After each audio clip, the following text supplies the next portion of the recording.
Well, Steve, another dramatic win. What's your thoughts after it? Well, I suppose I was a bit disappointed with their goal. If I'm brutally honest, I think we've had a couple of other chances. Maybe had we took them, we could have put the game to bed. That second goal was going to be important. I didn't quite realise that if we got a second goal today, how important it was going to be, because I hadn't anticipated them scoring, if I'm brutally honest. I know there was a couple of half chances, but I fancied us for a clean sheet today. And when we got that goal, yeah. So, look, things happen. I think two teams out there played a good game today in what is really, really difficult conditions. We're a little bit sheltered where we are now, and where I was just doing the other interview down there. But if you just look at the trees in the background, you go out there about 40 yards and the wind is all over the place. And most players will tell you, you know, they don't mind playing in the rain or anything like that, but the last thing you want is the wind. I think that makes it a really difficult game for both sets of players, to be fair.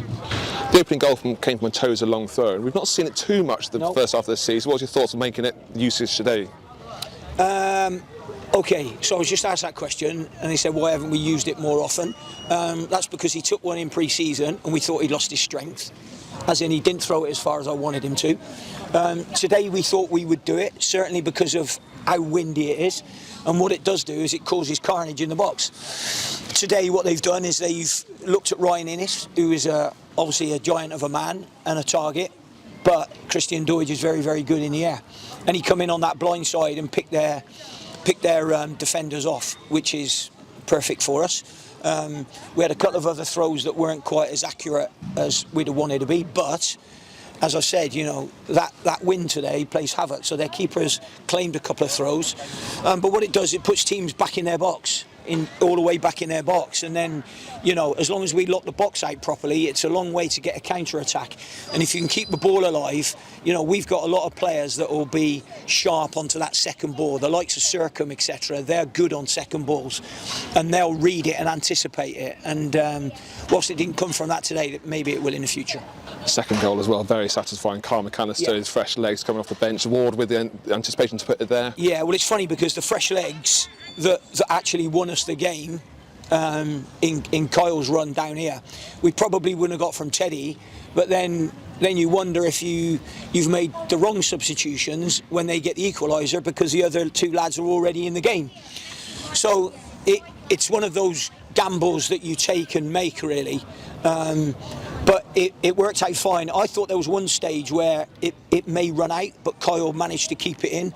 And then it was a great pick out. Whether it was a pick out actually for Charlie or whether it was for Sirks on the far side, I don't quite know. Either way, I was happy for that to fall to either one of them, because Charlie's goal was a great finish, but you'd also back Sirks if he'd have landed on that as well. I don't like drawing on last season, but last season, you maybe not, Forest Green have got 6 points out of the last two games, considering the position you were. It does show how much you turn things around to respond to getting a drawn level and getting the winner. Yeah, probably. I don't think probably that result would have happened last season. I don't think that. Yeah, I don't quite know what else to say there. I suppose I wouldn't want to elaborate too much, but they have a really good spirit. They like each other. They work hard for each other. And those are great ingredients to have. The trip away to Germany is priceless for building all of that. And I thank the club very much, allowing us to spend that money to go away and have that time together, because that's where lots of things like that start.